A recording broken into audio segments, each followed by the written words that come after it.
Hi friends, welcome back to my YouTube channels. ಇವತ್ತಿನ recipe ಬಂದುಬಿಟ್ಟು ಆಂಧ್ರ ಸ್ಟೈಲಲ್ಲಿ ಪಪ್ಪು ಯಾವ ರೀತಿ ಮಾಡೋದು ಅಂತ ಹೇಳ್ಬಿಟ್ಟು ನಾನು ನಿಮ್ಮ ಜೊತೆ ಶೇರ್ ಮಾಡ್ಕೊಳ್ತಾ ಇದ್ದೀನಿ.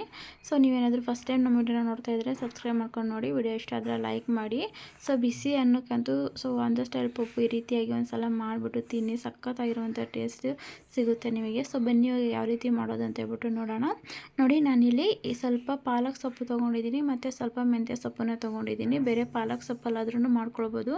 ಸೊ ಸೊಪ್ಪನ್ನ ಇಲ್ಲಿ ಒಂದು 4 ರಿಂದ 5 ಸಲ ಚೆನ್ನಾಗಿ ವಾಶ್ ಮಾಡಿಬಿಟ್ಟು ಈ ರೀತಿಯಾಗಿ ಚಿಕ್ಕ ಚಿಕ್ಕದಾಗಿ ಕಟ್ ಮಾಡಿಬಿಟ್ಟು ಇಟ್ಕೊಂಡಿದ್ದೀನಿ. ಆದಷ್ಟು ಸ್ವಲ್ಪ ಚೆನ್ನಾಗಿ ವಾಶ್ ಮಾಡ್ಕೊಳ್ಳಿ ಸೊಪ್ಪನ್ನ.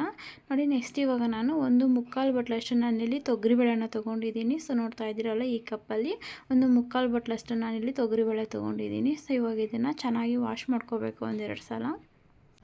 ವಾಶ್ ಮಾಡಿ ಆಗಿದೆ ಇವಾಗ. ಸೊ ಇದಕ್ಕೆ ನೀರು, ಬೇಳೆ ಮುಳುಗುವಷ್ಟು ನೀರನ್ನು ಹಾಕ್ಕೊಳ್ಬೇಕು. ಸೊ ಬೇಳೆ ಬೇಯೋದಕ್ಕೆ ಎಷ್ಟು ನೀರು ಬೇಕೋ ಅಷ್ಟು ನೀರನ್ನು ಹಾಕ್ಕೊಂಡು ಬೇಳೆ ಬೇಯಿಸ್ಕೊಳ್ಬೇಕಾಗುತ್ತೆ. ಒಂದು 4 ವಿಸಿಲ್, 3ರಿಂದ 4 ವಿಸಿಲ್ನ ಕೂಗಿಸ್ಕೊಂಡ್ರೆ ಬೇಳೆ ಫುಲ್ ಸಾಫ್ಟಾಗಿ ಬೇಯುತ್ತೆ. ಇದಕ್ಕೆ ನಾನು ಸ್ವಲ್ಪ ಅರಿಶಿನ ಮತ್ತು 1 ಸ್ಪೂನಷ್ಟು ಆಯಿಲ್ನ ಹಾಕ್ಕೊಂಡು ಬೇಳೆ ಬೇಯಿಸ್ಕೊತಾ ಇದ್ದೀನಿ.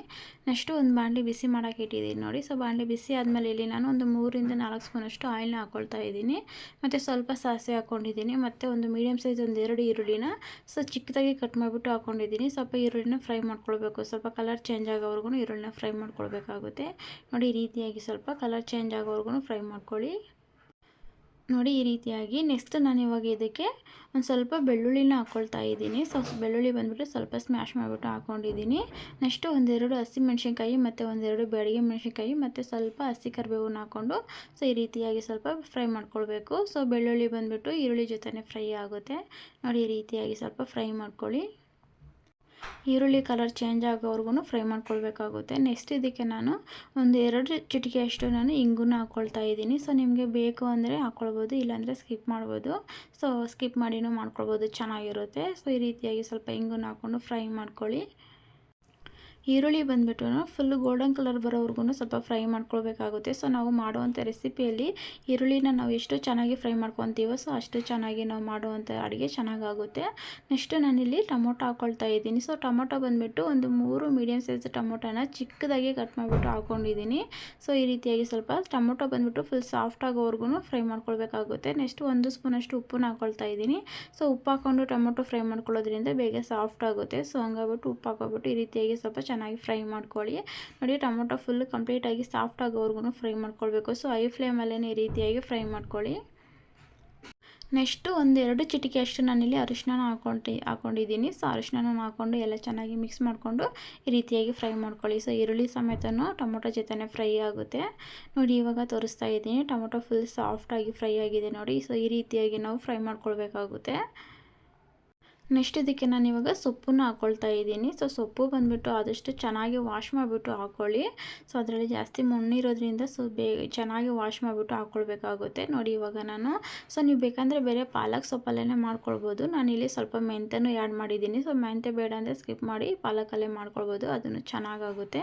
ನೋಡಿ, ಇವಾಗ ಪಾಲಕ್ಕೂ ಒಳ್ಳೆಯದು ಹೆಲ್ತಿಗೆ ಮತ್ತು ಮೆಂತ್ಯನೂ ಒಳ್ಳೆಯದೇ ಅಲ್ವಾ. ಅದಕ್ಕೆ ನಾನು ಎರಡನ್ನೂ ಹಾಕ್ಕೊಬಿಟ್ಟು ಸ್ವಲ್ಪ ಲೈಟಾಗಿ ಫ್ರೈ ಮಾಡ್ಕೊಂಡಿದ್ದೀನಿ. ನೋಡಿ, ಇವಾಗ ಈ ರೀತಿಯಾಗಿ ಸ್ವಲ್ಪ ಸೊಪ್ಪೆಲ್ಲ ಸ್ವಲ್ಪ ಸಾಫ್ಟ್ ಆಗೋವರೆಗೂ ಫ್ರೈ ಮಾಡ್ಕೋಬೇಕು. ಸೊಪ್ಪು ಬೇಗನೆ ಸಾಫ್ಟ್ ಆಗುತ್ತೆ. ನೋಡಿ, ಈ ರೀತಿಯಾಗಿ ಹೈ ಫ್ಲೇಮಲ್ಲಿ ಚೆನ್ನಾಗಿ ಸ್ವಲ್ಪ ಫ್ರೈ ಮಾಡಿಕೊಂಡ್ರೆ ಸಾಕು, ಅಷ್ಟೇ. ನೆಕ್ಸ್ಟ್ ಇವಾಗ ನೋಡಿ, ಇವಾಗ ಲೋ ಫ್ಲೇಮಲ್ಲಿ ಇಟ್ಕೊಬಿಟ್ಟು ನಾನು ಇವಾಗ ನೋಡಿ ಬೇಳೆ ಕಂಪ್ಲೀಟಾಗಿ ಬೆಂದಿದೆ. ನೋಡಿ, ಇವಾಗ ಸಾಫ್ಟಾಗಿ ಬೆಂದಿದೆ. ಲೈಟಾಗಿ ಈ ರೀತಿಯಾಗಿ ಸ್ಮ್ಯಾಶರಲ್ಲಿ ಈ ರೀತಿಯಾಗಿ ಮ್ಯಾಶ್ ಮಾಡ್ಕೊಬಿಟ್ಟು ನಾವು ಹಾಕ್ಕೊಳ್ಬೇಕಾಗುತ್ತೆ. ಜಾಸ್ತಿ ಮ್ಯಾಶ್ ಮಾಡ್ಕೊಳ್ಬೇಕಾಗಿಲ್ಲ, ಯಾಕಂದರೆ ಬೇಳೆ ಫುಲ್ ಸಾಫ್ಟಾಗಿ ಬೆಂದಿರೋದ್ರಿಂದ ಲೈಟಾಗಿ ಈ ರೀತಿಯಾಗಿ ಮ್ಯಾಶ್ ಮಾಡ್ಕೊಂಡ್ರೆ ಸಾಕು. ಸ್ವಲ್ಪ ಬೇಳೆ ಹಂಗೆ ಇದ್ರೂ ಪರವಾಗಿಲ್ಲ. ನೋಡಿ, ಈ ರೀತಿಯಾಗಿ ಮ್ಯಾಶ್ ಮಾಡ್ಕೊಬಿಟ್ಟು ನಾವು ಇವಾಗ ಹಾಕ್ಕೊಳ್ಬೇಕಾಗುತ್ತೆ. ಇವಾಗ ನಾವು ಬಾಣಲಿಗೆ ಹಾಕ್ಕೊಳ್ಳೋಣ.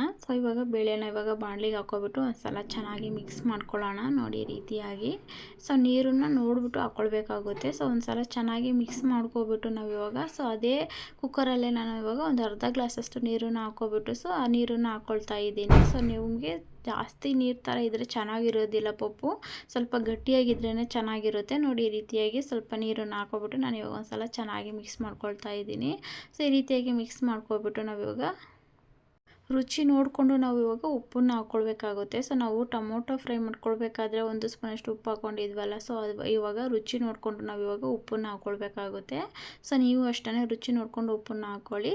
ನೆಕ್ಸ್ಟ್ ನಾನಿಲ್ಲಿ ಸ್ವಲ್ಪ ಉಪ್ಪು ಹಾಕ್ಕೊಬಿಟ್ಟು ನೆಕ್ಸ್ಟ್ ಇಲ್ಲಿ ನಾನು 1 ಸ್ಪೂನಷ್ಟು ಖಾರದ ಪುಡಿ ಹಾಕ್ಕೊಳ್ತಾ ಇದ್ದೀನಿ, ಮತ್ತು 1 ಸ್ಪೂನಷ್ಟು ನಾನಿಲ್ಲಿ ಸಾಂಬಾರು ಪುಡಿನ ಹಾಕ್ಕೊಳ್ತಾ ಇದ್ದೀನಿ. ಸೊ ಸಾಂಬಾರು ಪುಡಿ ಇಲ್ಲಾಂದರೆ ಧನಿಯಾ ಪುಡಿನೂ ಹಾಕ್ಕೊಳ್ಬೋದು. ನೋಡಿ, ಈ ರೀತಿಯಾಗಿ ಒಂದು ಸಲ ಚೆನ್ನಾಗಿ ಮಿಕ್ಸ್ ಮಾಡ್ಕೊಳ್ಳಿ ಎಲ್ಲನೂ.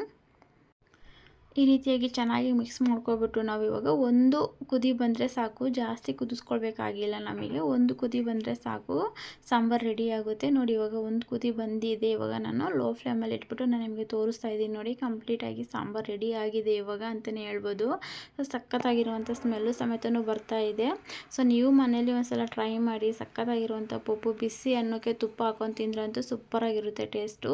ಸೊ ನೀವು ಒಂದು ಸಲ ಮನೇಲಿ ಟ್ರೈ ಮಾಡಿ ಯಾವ ರೀತಿ ಬಂದಿದೆ ರೆಸಿಪಿ ಅಂತ ಹೇಳ್ಬಿಟ್ಟು ನನಗೆ ಕಮೆಂಟ್ ಬಾಕ್ಸಲ್ಲಿ ಕಮೆಂಟ್ ಮಾಡಿ. ಸೊ ನಿಮಗೆ ಈ ರೆಸಿಪಿ ಇಷ್ಟ ಆಗಿದೆ ಅಂತ ನಾನು ಅಂದ್ಕೊಳ್ತೀನಿ. ಸೊ ಇಷ್ಟ ಆಗಿದ್ರೆ ಲೈಕ್ ಮಾಡೋದನ್ನ ಮರಿಬೇಡಿ, ಹಾಗೆ ಶೇರ್ ಮಾಡ್ಕೊಳ್ಳಿ. ನೆಕ್ಸ್ಟು ನೋಡಿ, ಇಲ್ಲಿ ನಾನು ಬಿಸಿ ಅನ್ನಕ್ಕೆ ನಾನು ಇವಾಗ ನಾನು ಮಾಡಿರುವಂಥ ಆಂಧ್ರ ಸ್ಟೈಲ್ ಪಪ್ಪು ಮತ್ತು ತುಪ್ಪನ ಹಾಕ್ಕೊಬಿಟ್ಟು ಇಲ್ಲಿ ತಿಂತಾ ಇದ್ದೀನಿ. ಸೊ ಸಖತ್ತಾಗಿರುವಂಥ ಟೇಸ್ಟು ಅಂತಲೇ ಹೇಳ್ಬೋದು. ಸೊ ನೀವು ಮನೇಲಿ ಟ್ರೈ ಮಾಡಿ, ಖಂಡಿತ ನಿಮ್ಗೆ ವಿಡಿಯೋ ಇಷ್ಟ ಆಗುತ್ತೆ ಅಂತ ಅಂದ್ಕೊಳ್ತೀನಿ. ಈ ವಿಡಿಯೋ ಇಷ್ಟ ಆದರೆ ಲೈಕ್ ಮಾಡೋದನ್ನು ಮರಿಬೇಡಿ, ಹಾಗೆ ರೆಸಿಪಿ ಹೇಗೆ ಬಂದಿದೆ ಅಂತ ಹೇಳ್ಬಿಟ್ಟು ನನಗೆ ಕಮೆಂಟ್ ಬಾಕ್ಸಲ್ಲಿ ಕಮೆಂಟ್ ಮಾಡಿ. Okay, bye friends.